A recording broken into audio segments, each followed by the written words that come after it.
Hello, I'm Brian Tracy, and welcome to the Psychology of Selling. Increase your sales faster and easier than you ever thought possible. Introduction. Napoleon Hill said that the imagination is literally the workshop wherein are fashioned all plans created by man. The purpose of this book is to give you a series of ideas, strategies, and techniques that you can use immediately to make more sales faster and more easily than ever before. In the time we spend together, you will learn how to get more out of yourself and out of your selling career than you may have ever thought possible. You will learn how to double, triple, and even quadruple your sales and your income within a few months or as little as a few weeks. This audiobook is the expanded version of my internationally successful sales program, The Psychology of Selling. Since this program was originally produced, it has been translated into 16 languages and is used in 24 countries. It's the best-selling professional sales training program in history. Become a millionaire. According to follow-up research on graduates of my training programs, more salespeople have become millionaires by listening to and applying these ideas than by any other sales training process ever developed. Using this material, I have personally trained more than 500,000 salespeople worldwide from thousands of companies and from virtually every industry. These ideas really work. My own story. I did not graduate from high school. Instead, as a young man, I went off to see the world. I worked at manual labor type jobs for a few years until I had enough money to begin traveling. I worked my way on a Norwegian freighter across the North Atlantic and then traveled by bicycle, bus, truck, and train around Europe, across Africa, and eventually to the Far East. I never missed a meal, but I did postpone a lot of them indefinitely. When I could no longer find a laboring job, in desperation, I got into sales. It seems that most of the decisions we make in life are similar to backing up in the night and hitting something, and then getting out to see what it was. In this case, for me, it was a sales job. Basic training. I was hired on straight commission, and I got the 3-part sales training program. Here's your cards, here's your brochures, there's the door. Armed with this training, I began my sales career cold calling, knocking on office doors during the day and knocking on residential doors in the evenings. The person who hired me couldn't sell, but he told me that sales is a numbers game. He said that all I had to do was talk to enough people and eventually I would find someone who would buy. We call this the mud against the wall method of selling. If you throw enough mud against the wall, somewhere, somehow, some of it will stick. This wasn't much, but this was all I had. Then someone told me that sales was really not a numbers game, rather it was a rejection game. The more rejections you collect, the more sales you are likely to get. Equipped with this advice, I ran from place to place so I could get rejected more often. They said that I had the gift of gab, so I used it. When a person seemed uninterested, I would speak louder and faster. But even though I hurried from prospect to prospect and spoke louder and faster to each person, I was barely holding on by my fingernails. The turning point. After 6 months of struggling, making just enough sales to pay for my single room in a small guest house, I finally did something that changed my life. I went to the most successful guy in our company and I asked him what he was doing differently from me. Now, I wasn't afraid of hard work. I would get up at 5 or 6 in the morning, prepare for the day, and be waiting in the parking lot at 7 a.m. when my first prospects came to work. I worked all day long, going from office to office and company to company. In the evenings, I would knock on residential doors until 9 or 10 at night. If the light was on, I would make the call. The top salesman in my office, who was only a couple of years older than me, had a completely different approach. He would roll into the office about 9 o'clock. A few minutes later, a prospect would come in and they'd sit and talk. After a few minutes' conversation, the prospect would take out his checkbook and write out a check for the product. The salesman would then go on that morning and make another couple of sales, then have lunch with another prospect. In the afternoon, he would make another couple of sales, and then perhaps have a drink or dinner with another prospect. He was selling 5 and 10 times as much as me, or anyone else in our office, and he hardly seemed to be working at all. Training makes the difference. It turned out that he had worked for a Fortune 500 company when he was younger. That company had spent 16 months training him intensively in the process of professional selling. With those skills, he could then go to work for any company or industry and sell any product or service in virtually any market. Because he knew how to sell, he could sell circles around people like me, even though he was working half the time or less. This discovery changed my life. When I asked him what he was doing differently, he said, "Well, show me your sales presentation and I'll critique it for you." That was my first problem. I had no idea what a sales presentation looked like. I had heard that there was such a thing, but I had never seen one myself. I said, "You show me yours and I'll show you mine." He was patient and polite, and he said, "Okay, here's a basic sales presentation from beginning to end." He then walked me step by step through a sales presentation for our product. Instead of using a speech or clever one-liners to get attention or to overcome resistance, he asked a series of logical questions, from general to specific, that were ideally suited to a genuine prospect. At the end of this series of questions, it had become perfectly clear to the prospect that he could use and benefit from our product. The final question was simply to close the sale. Take action immediately. Well, I wrote everything down. Fortified with this new approach to selling, I went out and started calling on prospects once more. But this time, instead of talking, I asked questions. Rather than trying to overwhelm the prospect with features and benefits of my product, I focused on learning about the prospect's situation and how I could best help him or her. With this new method, my sales went up. Then I learned about books on selling. I had no idea that some of the best salespeople in the world had written some of the best ideas on selling in books.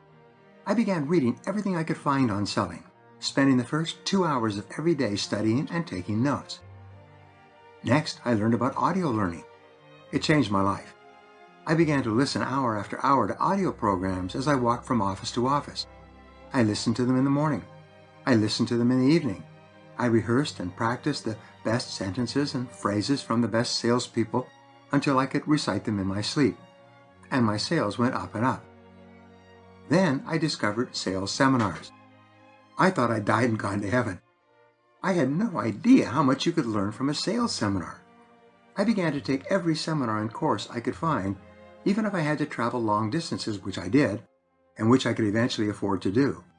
And my sales continued to increase. Moving into management.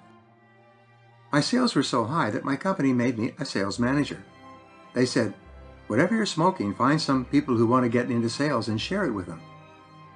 I began to recruit salespeople off the street and through newspaper ads. I showed them my methodology and process of selling. They walked out the door and began making sales immediately. Today, many of them are millionaires and multimillionaires. Be the best. The simple idea that changed my life was the discovery of the law of cause and effect. What this law says is that there is a cause for every effect, that everything happens for a reason. Success is not an accident. Failure is not an accident either.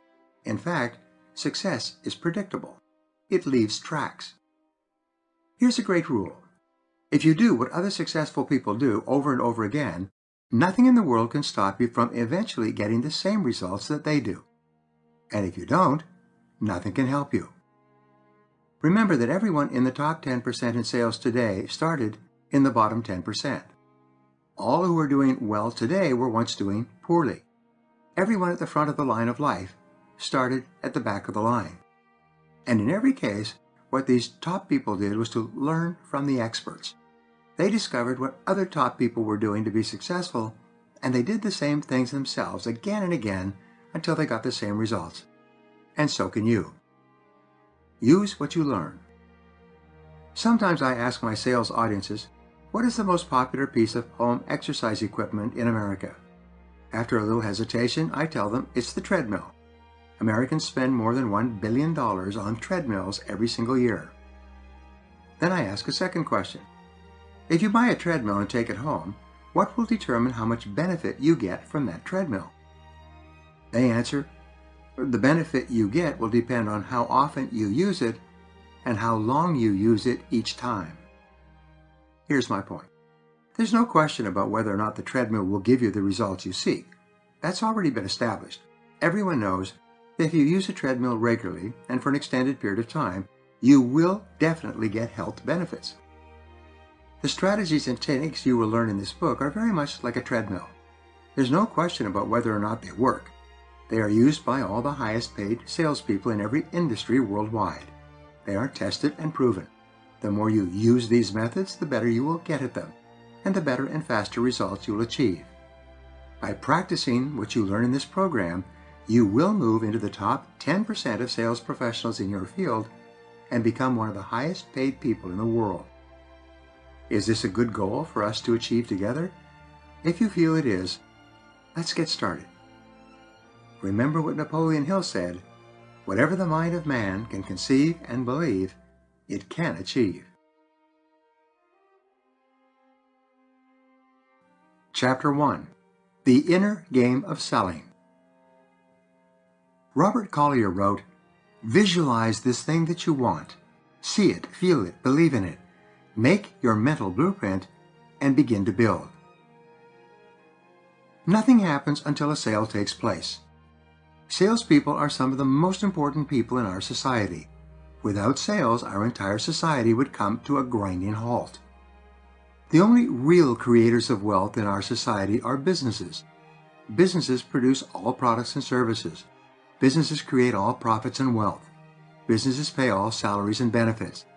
The health of the business community in any city, state, or nation is the key determinant of the quality of life and standard of living of the people in that geographical area. You are important. Salespeople are the most vital people in any business. Without sales, the biggest and most sophisticated companies shut down. Sales are the spark plug in the engine of free enterprise. There's a direct relationship between the success of the sales community and the success of the entire country. The more vibrant the level of sales, the more successful and profitable is that industry or area. Salespeople pay for all the schools, hospitals, private and public charities, libraries, parks, and all good things that are vital to our standard of living.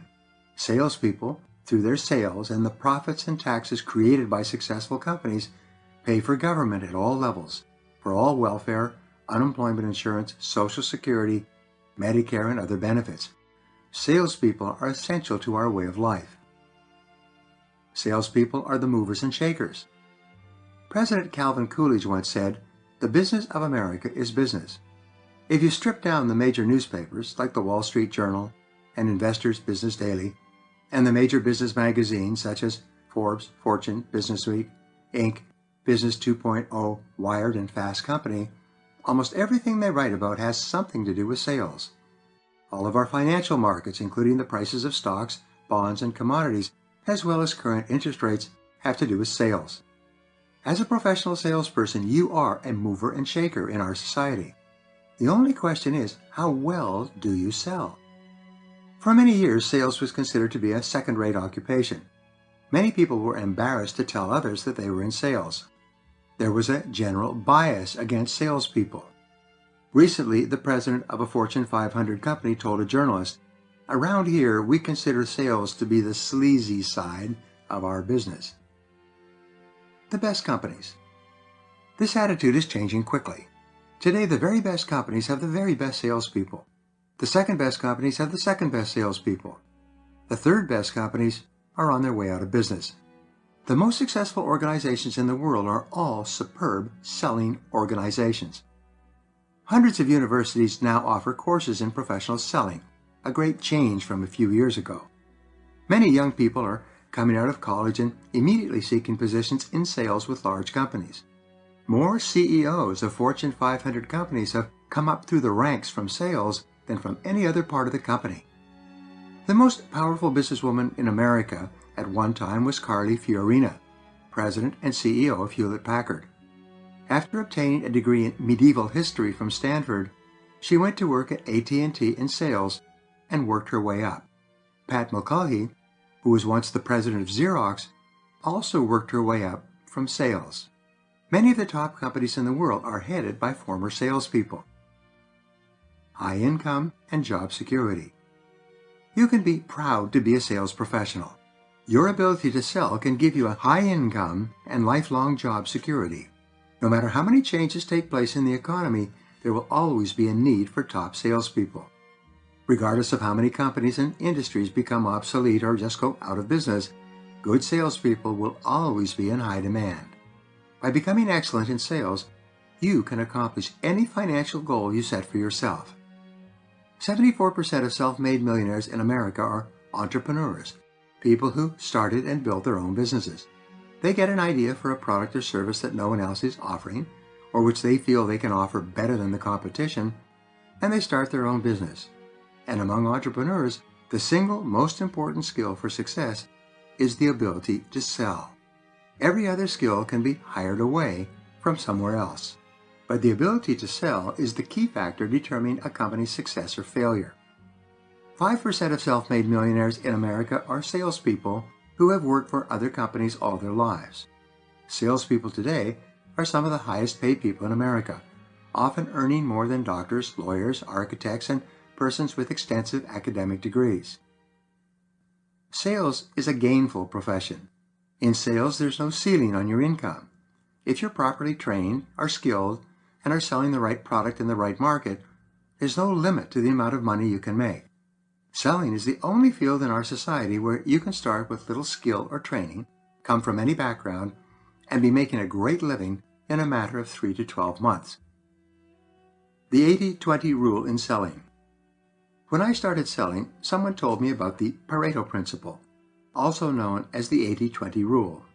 He said the top 20% of salespeople make 80% of the money, and the bottom 80% only make 20% of the money. Wow, I was young, and this was a real eye-opener for me. So I made a decision right then that I was going to be in the top 20%. Later I learned that this was one of the most momentous decisions and turning points of my life. Again, the top 20% of salespeople make 80% of the sales and 80% of the money. The bottom 80% of salespeople only make 20%. Your mission is to decide to join the top 20% and then to learn how to get there. The Pareto principle also applies to the top 20% of salespeople. It says that the top 20% of the top 20%, which equals the top 4%, earn 80% of the money in the top 20% of salespeople. Wow! In every large sales force, 4 or 5 people out of 100 make as many sales and earn as much money as all the rest put together. Never worry about money. There's a very good reason to get into the top 20% and then later into the top 4%. You'll never have to worry about money again or fret about job security. You'll never lose sleep over employment. The people in the top 20% or better are some of the happiest people in our society. On the other hand, the people in the bottom 80% are worried about money. One of the great tragedies of our society, the most affluent in human history, is that the majority of people worry about money most of the time. They get up in the morning thinking about their money problems. They think about how little money they have all day long. When they come home at night, they talk and often argue about money and how much everything costs. This is not a good way to live. Top people earn vastly more. The people in the top 20% on average earn 16 times the average income of the people in the bottom 80%. Those in the top 4% earn on average 16 times that of the folks in the top 20%. This is astonishing. A large American insurance company tested this 80-20 rule some years ago with their several thousand agents nationwide.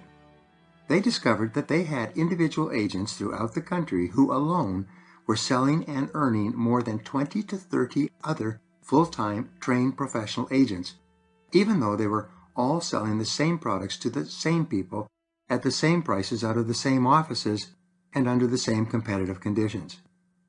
In the same year, I addressed 2 elite sales groups in 2 different industries. The people in these industries had all started off on the street, dialing for dollars out of the newspaper or the yellow pages. They all worked on straight commission, 1 sale at a time. But the average yearly income of the salespeople in these elite groups was $833,000 and $850,000. Some of the top people in these groups earn several $1 million a year on straight commission. Your goal must therefore be to get into the top 20%, and then the top 10%, the top 5%, the top 4%, and so on. The purpose of this program is to get you there. It is to take you from wherever you are today to wherever you want to go in the future. It is to make you one of the highest paid people in your industry. The winning edge. If the top 20% of salespeople in an industry earn 80% of the money, and the top 20% of companies in an industry earn 80% of the profits, what are the distinguishing factors of these individuals and organizations that make such an incredible difference possible? The conclusion is that they have developed the winning edge in their fields. This winning edge concept is one of the most important management and sales ideas of the 21st century. This principle says small differences in ability can lead to enormous differences in results. The difference between the top performers and the average or mediocre performers is not a huge difference in talent or ability. Often, it is just a few small things done consistently and well over and over again. Win by a nose. For example, if a horse runs in a race and wins by a nose, it wins 10 times the prize money of the horse that loses by a nose. Here's the question. Is the horse that wins by a nose 10 times faster than the horse that loses by a nose? Is it 10% faster? No, it's only a nose faster. But that translates into 1,000% difference in prize money. If a salesperson gets the sale in a competitive market, does it mean that he or she is 10 times better than the salesperson who lost the sale? Of course not. Sometimes it is only a small technicality that causes a customer to buy from one person rather than another. The fact is, the salesperson who wins the sale may be only a nose better than the one who loses it. Salespeople have a disadvantage over horses. There are no consolation prizes. If a horse comes in second or third, he still comes in the money. But in selling, it is a winner-take-all transaction.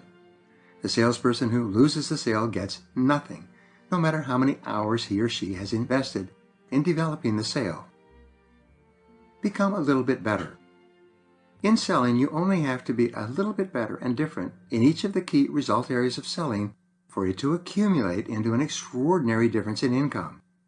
A small increment of skill or ability, just 3 or 4%, can give you the winning edge. It can put you in the top 20%, and then the top 10%. Once you develop this small lead like compound interest, it continues to grow. At first, you move slightly ahead of the crowd. As you use your additional skills, you get better and better at them. The better you become, the better results you get. You soon begin to pull ahead of the crowd by a larger and larger margin. In a few years, or even a few months, you can be earning 5 or 10 times as much as others who are still performing at average levels. Characteristics of top salespeople.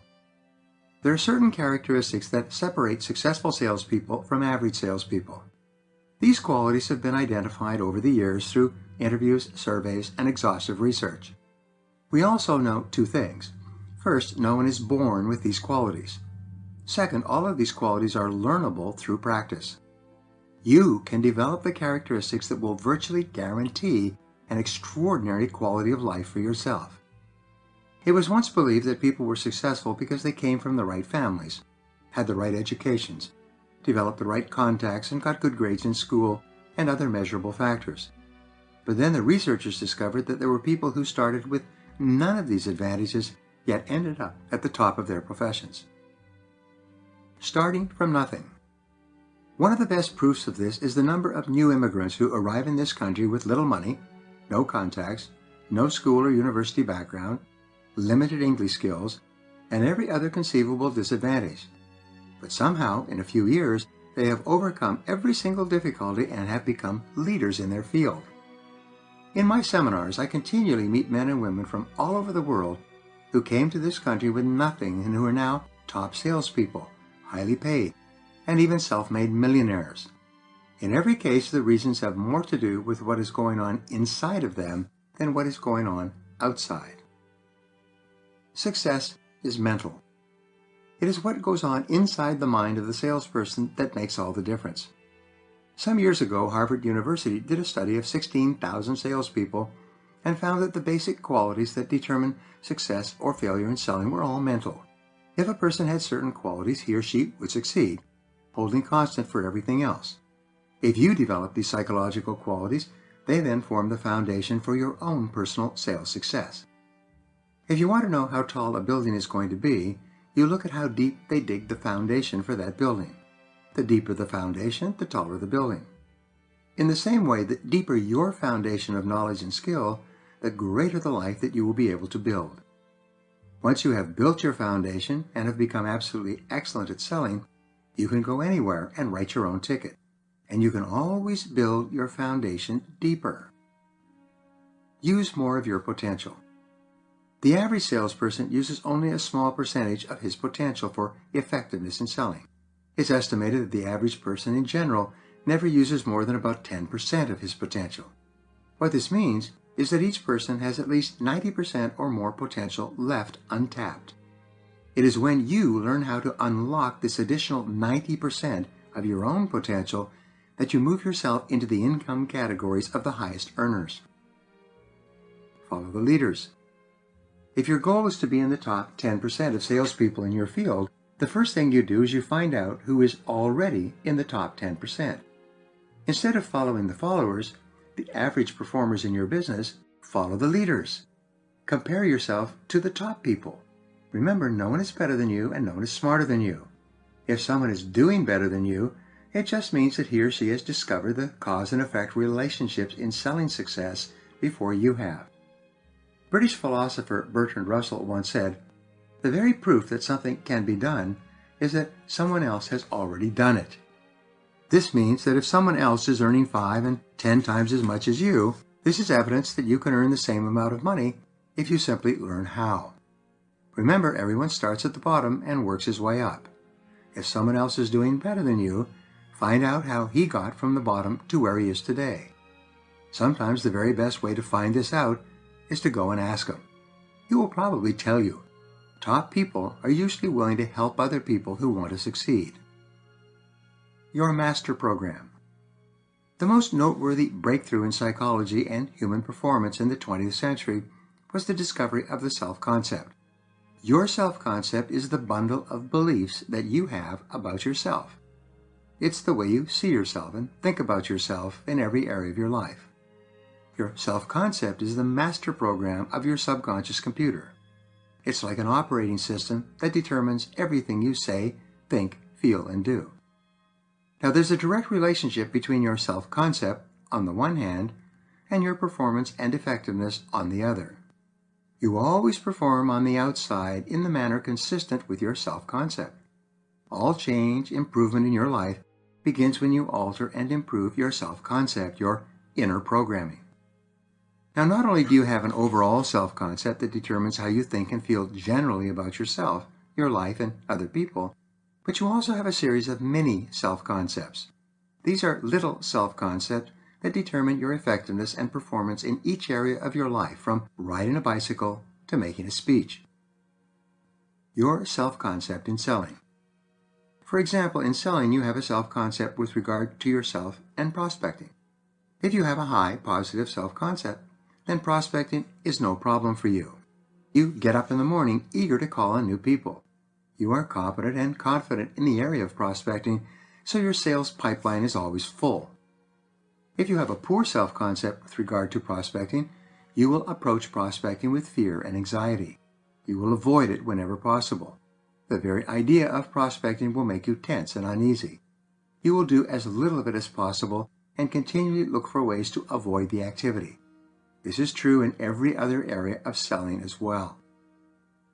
What determines your income? Every salespeople already has a self-concept for the amount of money that he or she earns. Psychologists have found that you can never earn 10% more or less than your self-concept level of income. If you earn 10% more than you think you are entitled to, you will immediately engage in compensating behaviors to get rid of the money. If you have a great month and earn more than you had expected, you will have an irresistible urge to spend it on dinners, travel, clothes, or something else. It will burn a hole in your pocket. If you earn 10% or more below your self-concept level of income, you will engage in scrambling behaviors. You will start thinking about working longer, harder, smarter, better, in order to get your income back up into your comfort zone. Once you get into your comfort zone, you will relax and breathe a deep sigh of relief. Change your comfort zone. The only way you can increase your sales income is by expanding your comfort zone with regard to the amount you earn. Some people have a comfort zone of $50,000 a year. At that level, they relax and coast. Others have a comfort zone of $100,000 a year. This is the level that they strive toward, and they only relax when they hit that target. Here is the cosmic joke. There's usually very little difference in talent between the person who earns $50,000 a year and the person who earns $100,000 per year. The only difference is that one has settled at a lower level, while the other has refused to settle for less than $100,000 per year. Reset your financial thermostat. You can never earn more on the outside than you can on the inside. It's almost as if you have an income thermostat that determines your financial temperature. As you know, when a thermostat is set at a certain temperature, it will continually adjust the heating and cooling to keep the room at that temperature.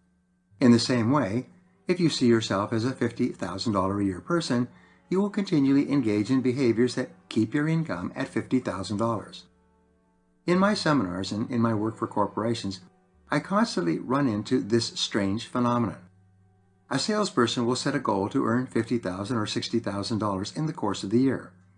But then he has a great year and hits the $50,000 mark by the end of September. Suddenly, for some reason, the sales dry up. He stops selling for the rest of the year. He cannot seem to get himself motivated no matter how good the market is for his product. He spins his wheels until December 31st. Then, on January 1st or 2nd, he's out of the gate like a horse at a horse race and selling again. In every case, it's his self-concept. Sometimes people set a goal to earn a certain amount of money in a particular month. But if they have a great month and they earn their self-concept amount by the middle of the month, they stop selling for the next 2 weeks. They can hardly wait until the first of the month so they can psychologically get themselves back into selling. This is quite common. Break free of the past. Many people hold themselves back because they think that it is not right for them to earn more than their fathers. Time and time again, I've seen salespeople who plateau at a certain income level because that's the highest amount that their fathers ever earned. At an unconscious level, they have decided that they do not earn more than that amount, and this becomes true for them.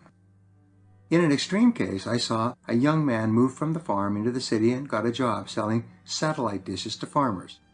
This salesman came from a poor background and had never earned very much money.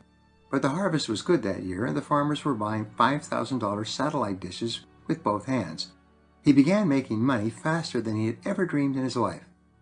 But the experience of making so much money so quickly was so traumatic for him that after a couple of sales at the beginning of the week, he would actually go home, turn off all the lights in his small apartment, crawl under the covers in his bed, and lie there in the dark with his heart pounding. He was so far out of his self-concept range of income that the stress was overwhelming him. Change your mind. To increase your income, you must achieve your financial goals in your mind before you can ever achieve them in your reality. Your aim should be to increase your self-concept level of income bit by bit until you think, see, and feel yourself as a higher income earner. Imagine yourself as if you were already the kind of person you want to be, earning the kind of money you want to earn. Look at other people who are earning more money than you and imagine that you are exactly like them. Suppose that you are already financially independent. Picture yourself having all the money you will ever need and only making sales calls because you enjoy meeting new people. This calm, confident, relaxed attitude, as if you were already a wealthy person, will help you to perform at your very best with much less tension. Be realistic.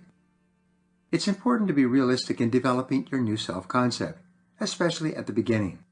When I first learned about the power of the self-concept and how my self-concept controlled my income, I was earning about $30,000 a year.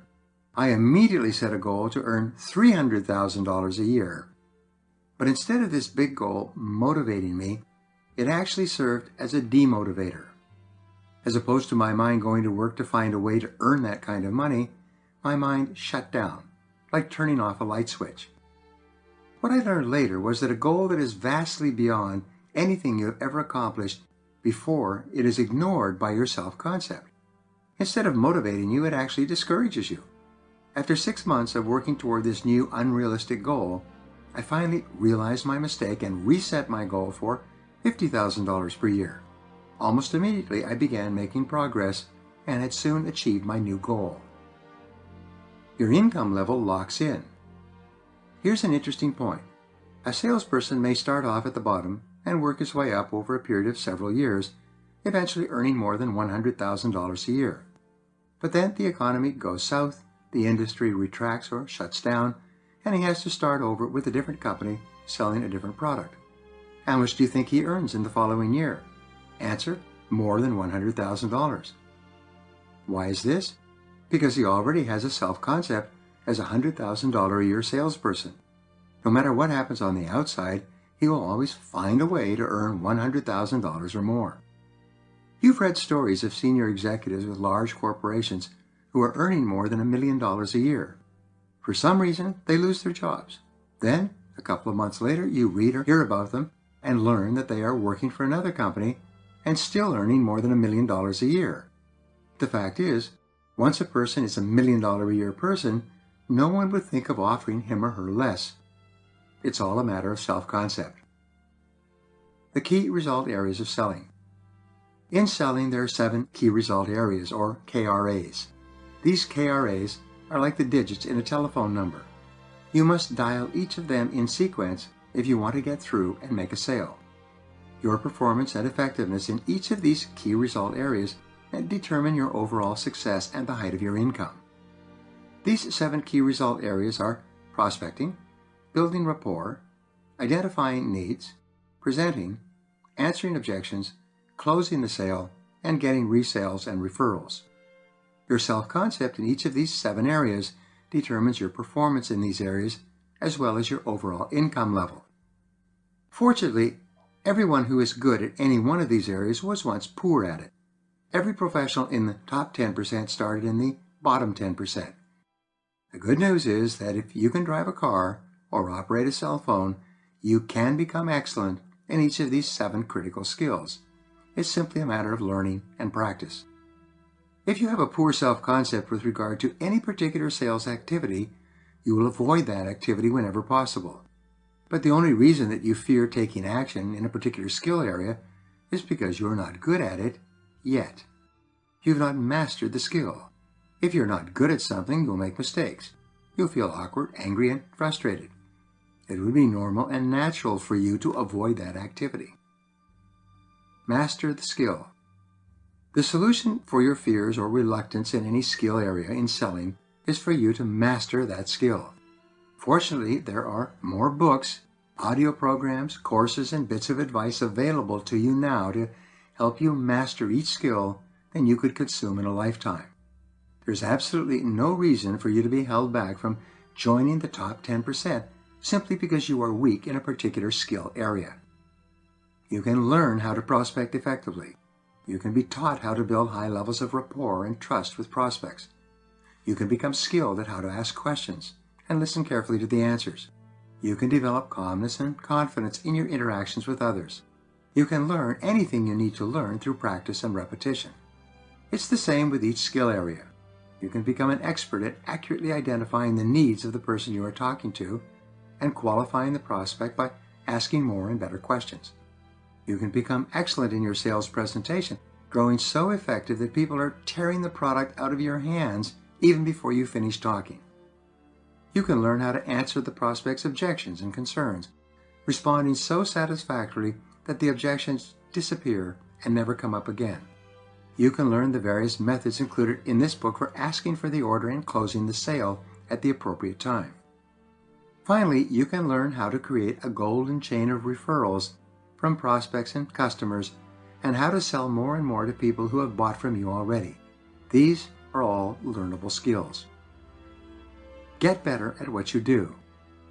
The better you get in any area, the more positive your self-concept becomes in that area. The more confidence you have in your ability, the happier you feel when you are doing that part of your job, and the better results you will get. You can, in fact, like a sculptor, shape the entire quality of your sales personality. You never feel uneasy doing something that you are good at. You only feel anxious doing something that you think you are not particularly good at. Every single step that you take to improve in any area raises your self-concept and increases your likelihood of success each time you try it. Face your fears. When you start selling for the first time, your heart is usually in your throat. It is pounding so loudly that you think people around you can hear it. Your stomach is often churning when you go into your first sales call. Psychologists say that you often act as if you were a child in fear of getting a spanking. Your self-concept is largely subjective. It's not based on reality. It is based solely on the ideas or thoughts that you have about yourself, especially the self-limiting opinions that hold most people back. Fear and doubt have always been the greatest enemies of human potential. Many people doubt their ability to excel in a particular area, and even though it's not true, it becomes true. As William James of Harvard said, belief creates the actual fact. If you believe that you are limited in some way, you will feel and act as if you are limited, and it will become true for you. Don't sell yourself short. Some people feel that they are terrible at closing sales. As long as you think that and say it to yourself, then you will be terrible at closing sales. The very act of asking for the order will cause your heart to pound, your stomach to churn, your palms to sweat, and your mind to go blank. The fact is that closing is a normal and natural end of a sales conversation, as you will learn. Once you've mastered the art of closing sales, you'll be able to ask for the order under any circumstances. Some people are convinced that they are terrible on the phone. Because of the common fear of rejection, they avoid calling people who may or may not be friendly and welcoming. They then say to themselves, I hate calling strangers. As long as you think and say this to yourself, every time you pick up the phone, you're going to stumble over your words. You'll make mistakes and perform poorly. Challenge your self-limiting beliefs. The good news is that your self-limiting beliefs are usually based on erroneous information. They're not based on fact or reality. They're very often illusions in your own mind. Because they are unreal, you can get rid of them by replacing them with new, positive beliefs of confidence and competence in any area. Self-limiting beliefs develop early and easily. Sometimes you will try something, like skiing or skating, and do it poorly the first time. You will immediately conclude that you're no good at that sport. From then on, you will sabotage yourself by seeking out examples to validate your initial decision. Soon, you will avoid that area of activity altogether. Louise Hay, the teacher and metaphysical writer, says that the core problem that each person has is the feeling of, I'm not good enough. We all have the feeling deep down inside that we are not as good as other folks. We feel that people who are doing better than us are actually better than us. If they are better than us, we unconsciously conclude we must be worse than they are. If they are worth more, then we must be worth less. This false conclusion is the fundamental cause of most unhappiness in our society. The reactor core of your self-concept. The most important discovery of all in self-concept psychology is the central role of your self-esteem. Your self-esteem is best defined as how much you like yourself. How much you like yourself is the critical determining factor of your personality and of everything that happens to you. The degree to which you like yourself in any area is the key determinant of your performance and effectiveness in that area. It determines how much money you make, how you dress, how well you get along with other people, how much you sell, and the quality of your life. A person who really likes himself or herself has high self-esteem and, therefore, a positive self-concept. When you really like yourself in a particular role, you perform at your best in that role. The more you like yourself, the more you like other people. The more you like other people, the more they like you in return. The more you like your customers, the more your customers like you, and the more willing they are to buy from you and to recommend you to their friends. High self-esteem people meet and marry other high self-esteem people. High self-esteem parents raise high self-esteem children. High self-esteem bosses build high self-esteem salespeople and employees. High self-esteem men and women set higher standards for themselves and practice higher levels of self-discipline.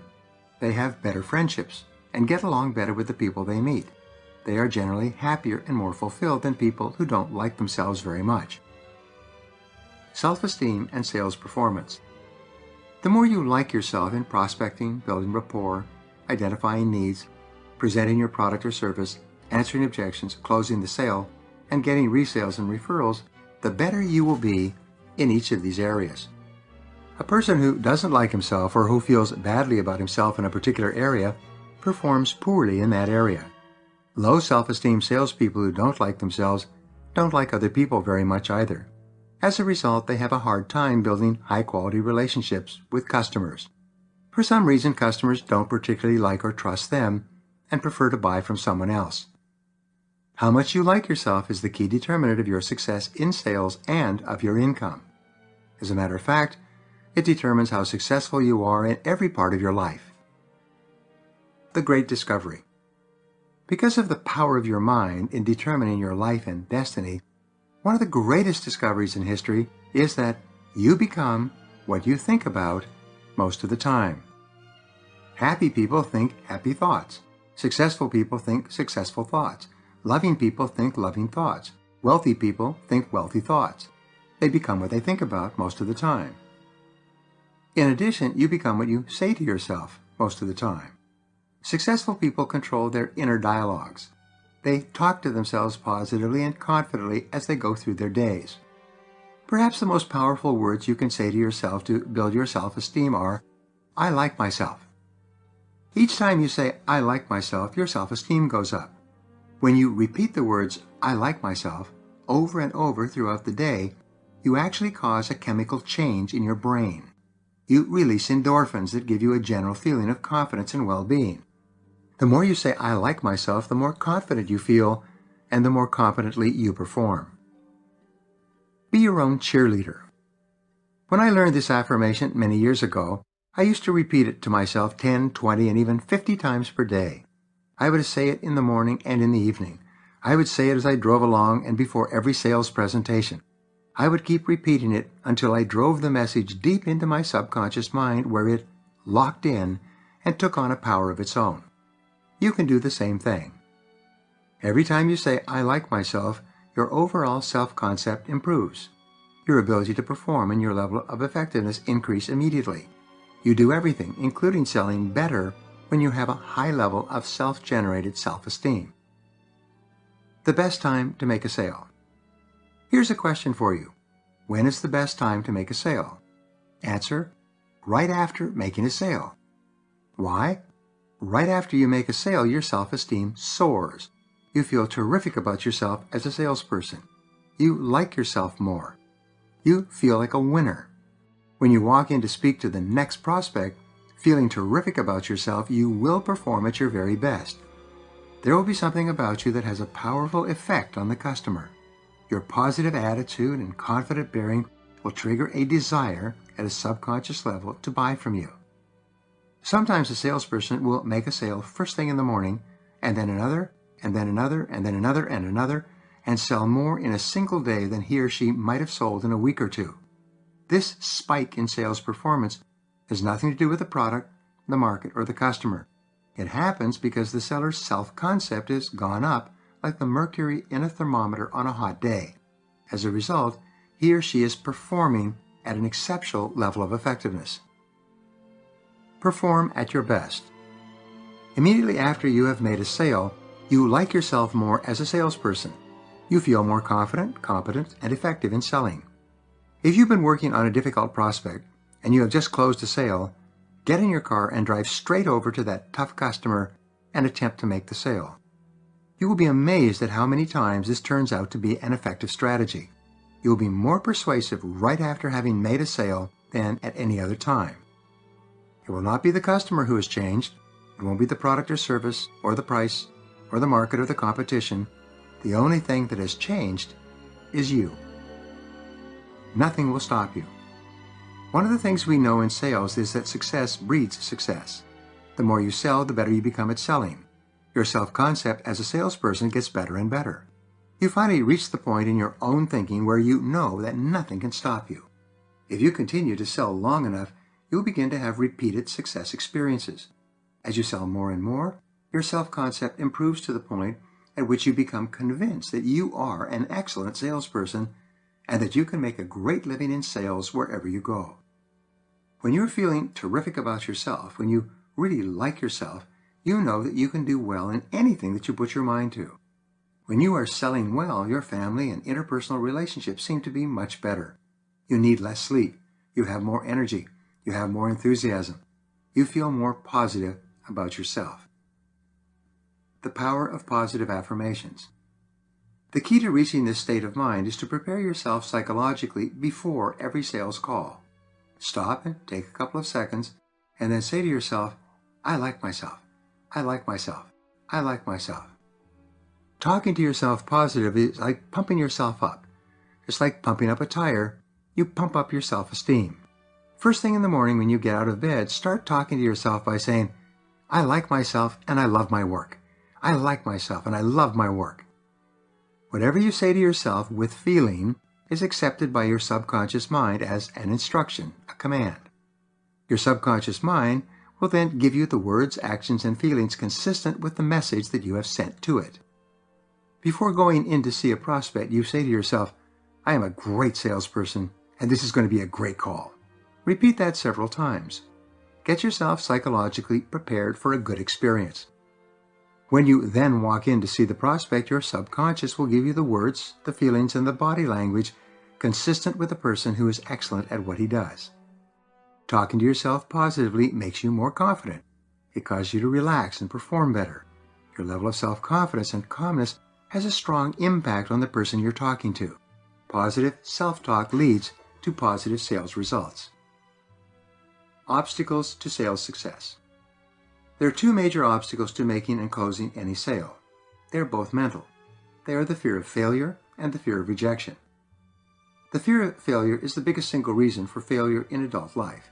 It's not failure itself, but the fear of failure, the prospect of failure, the anticipation of failure that causes you to freeze up and perform at a lower level. The fear of failure is a deep subconscious fear that we all develop early in life, usually as a result of destructive criticism from one or both parents when we are children.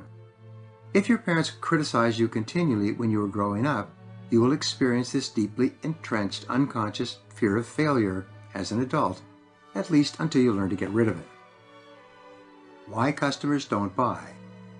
The fear of failure in the mind of the customer or the prospect is the one greatest obstacle to buying.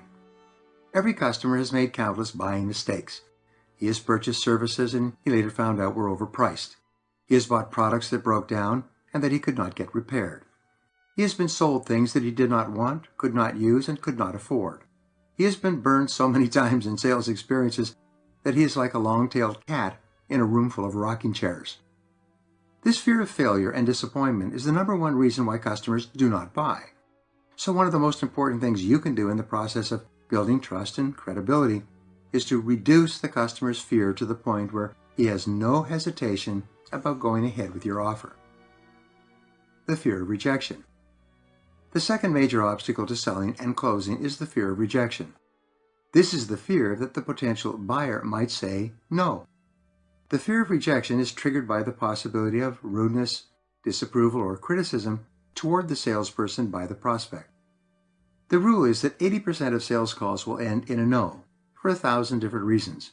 This does not necessarily mean that there's anything wrong with the salesperson or the product or service being sold. People say no because they simply do not need it, do not want it, cannot use it, cannot afford it, or some other reason. If you're in sales and you fear rejection, you've picked the wrong way to make a living. The fact is that you are going to get a lot of rejections. As they say, it goes with the territory. Every experience of failure or rejection affects your self-esteem. It hurts your self-image. It makes you feel bad about yourself and triggers your worst fear, I'm not good enough. If it were not for the fear of rejection, we would all be terrific salespeople. We would all make twice as much and maybe even 5 or 10 times as much. The salesperson's average day. In a study at Columbia University a few years ago, they found that the average salesperson works approximately 1.5 hours per day. They also found that, on the average, the first sales call is not made before 11 o'clock in the morning. The final sales call is usually made at about 3:30 in the afternoon, and the average salesperson quits working shortly after that. He goes back to the office or heads for home. Most people spend half the morning getting warmed up, drinking coffee, chatting with coworkers, reading the paper, shuffling their business cards, and surfing the internet. Then they go out and make a sales call just in time for lunch. The second sales call isn't made till about 1 or 2 p.m., after which the average salesperson begins winding down for the day. The total amount of time spent face-to-face with customers works out to about 90 minutes a day. That's the average. Half are above, half are below that average. The break on sales performance. Why is it that salespeople work so little and avoid getting face-to-face with customers so much? Simple: fear of rejection. The fear of rejection acts like a subconscious brake that holds people back and causes them to underperform. Of course, they always have a wonderful selection of excuses and rationalizations, but the real reason is fear of rejection. It's easy to prove this. Let's conduct an experiment. Imagine that your company has hired a marketing research firm to find customers for you. This firm has developed a sophisticated way of identifying ideal prospects. Using this system, they can give you a computer printout of 50 prospects that will be literally guaranteed with 90% accuracy to buy on a particular day. This list of hot, qualified prospects is so precise that it's only valid for 24 hours. Imagine that they call you in and give you this list of 50 top prospects for the following day. If you received a list of 50 highly qualified prospects, 90% of whom were guaranteed to buy, if you could call on them within that one-day period, what time would you start in the morning? How much time would you take for coffee breaks or lunch during the day? How long would you spend chatting with your colleagues and reading the newspaper? If you were guaranteed a sale to virtually every single person you spoke to in a one-day period, you would probably start at the crack of dawn and keep on going till midnight if you possibly could. If you had no fear of rejection and were guaranteed a high level of success, you would be calling on prospects every single waking moment. Rejection is not personal. All top salespeople have reached the point where they no longer fear rejection. They built their self-esteem and self-concepts up such that if someone says no to them, it doesn't hurt them or put them off. It does not send them dejected back to their offices or cars. Here's the key to dealing with rejection. You must realize that rejection is not personal. It's not aimed at you. Rejection has nothing to do with you. Instead, it's just like the rain or the sunshine. It just happens from day to day. When you can rise above yourself, stop taking yourself so seriously, and recognize that rejection simply goes with the territory, it will have no more fear for you. You will ignore it like water off a duck's back. You will expect it in the normal course of things, shrug your shoulders, and move on to the next prospect. There is a sales motto: some will, some won't, so what? Next. This should be your motto as well. Never give up. Perhaps the two most fundamental qualities for success in sales are boldness and persistence. It takes courage each day to constantly get up and face the fears of failure and rejection. It takes persistence to keep coming back day after day in spite of continued difficulties and disappointment. But the good news is that courage is a habit. Like a muscle, the more you practice courage, the stronger you become. Eventually you reach the point at which you are virtually unafraid. After that, your career takes off like a rocket. 5 calls or closes. A fully 80% of sales are never closed before the 5th meeting or closing attempt. It's after the 5th time that you ask the prospect to make a buying decision that you make most of your sales. These numbers turn out to be valid, especially when you are trying to get your prospect to change from buying from one company to buying from your company. At least 8 out of 10 of all first purchases from a new supplier take place after the 5th call or visit. It seems that only about 10% of salespeople make more than 5 calls or attempts to close the sale. Half of all salespeople or more make only 1 call before they give up. When you're selling to a company that you want to switch from their existing supplier to you, remember that it usually takes about 5 visits to break down the prospect's natural skepticism and resistance. This does not mean that you have to spend 5 hours. It just means that you have to make 5 visits or more. You have to make an appointment, go and see the prospect, talk to him, tell him that you and your company are available to serve him. It's usually after the 5th visit that the prospect starts to become really interested. Most people quit early. In a recent study, it was discovered that 48% of all sales calls end without the salesperson trying to close even once. The salesperson meets with the prospect, talks enthusiastically about his product or service, shows him the written information, and dazzles him with reasons to buy. Then, when the prospect has been completely overwhelmed with his charm, enthusiasm, and verbal agility, he takes a deep breath, sits back, and says, "Well, what do you think?" This almost automatically triggers the response, "Well, I'd like to think it over." The prospect says he wants to talk it over with his boss, wife, cousin, brother, uncle, sister, partner, board of directors, banker, accountant, and whoever else he can think of. "Could you call me back later?" Prospects don't think it over. One of the important secrets of success in sales is for you to understand and accept that people don't think it over. The minute you walk out of the prospect's office or home, he or she forgets that you ever lived. Have you ever gone back to see a prospect a week later, after you thought you had a fantastic sales conversation, and he was thinking it over? Some salespeople have the vanity to believe that this prospect has gone home and has been thinking about their product or service 24 hours a day. They think he turns it over in his mind and talks about it with everyone he meets. He thinks about it and dreams about it, waiting for you to come back. Then, when you visit the prospect a week or two later, you're amazed to find that he has forgotten your name, your product, and everything else. He doesn't remember who you are or what you sell. He has not been thinking about you or your product or service at all. People don't think things over with regard to products or sales. These words are a polite way of saying goodbye forever. When they say to you, "Let me think it over," they are announcing to you that the interview is over and that you have lost your entire investment of time and energy in this prospect. Self-esteem eliminates fear.